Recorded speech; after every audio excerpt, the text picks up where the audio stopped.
அரசாங்கத்தில் அங்கம் வகிக்கும் முஸ்லிம் மக்கள் பிரதிநிதிகளை எதிரணியின் பொது வேட்பாளரோடு இணைந்து கொள்ளுமாறு தேசிய ஐக்கிய முன்னணியின் தலைவர் அசாட் சாலி அழைப்பு விடுத்துள்ளார். அம்பாறை அட்டாளச்சியில் நேற்று நடைபெற்ற கூட்டத்திலே அவர் இதனை கூறியுள்ளார்.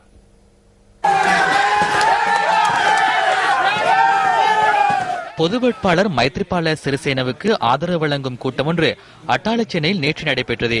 இந்த கூட்டத்தில் பங்கு பெற்றுவதற்காக வருகை தந்த தேசிய ஐக்கிய முன்னணியின் தலைவர் அசாட் சாலிக்கு அமோக வரவேற்பு அளிக்கப்பட்டது.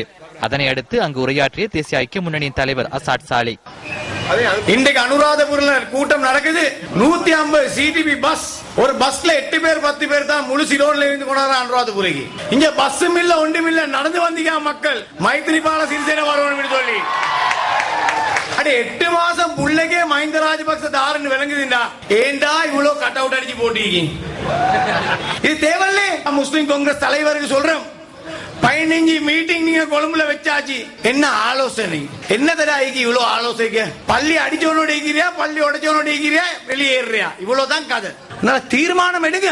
எல்லா பஸ்ஸும் போன போற தீர்மானிச்சு வேலை இல்ல. இப்ப வந்தா ஒரு மாசத்துல திரும்ப அமைச்சரா ஐக்கியம். எஸ்டிஎஃப் இல்லாம ஒரு மாசத்துக்கு தான். நாங்க உங்களுக்கு எஸ்டிஎஃப் தாரோம், மக்கள் தான் எஸ்டிஎஃப். இந்த மக்கள் உங்களுக்கு எஸ்டிஎஃப் வருவாங்க. ரிஷாட் நானக், ரவுப் நானக் 2 பேருக்கு நாங்க ஒரே ஒரு வேண்டுகோள், உம்மத்தை பழி கொடுத்துறாங்க, உம்மத்தை ஈடு வச்சிராங்க.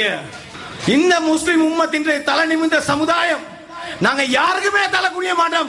இதேவேளை அட்டாளச்சேனை பகுதியில் இடம்பெற்ற கூட்டத்துக்கு வருகை தந்த போலீஸ் உத்தியோகத்தர் ஒருவர் இவ்வாறான செயற்பாட்டில் ஈடுபட்ட காட்சிகளும் எமது கேமராவில் பதிவானது.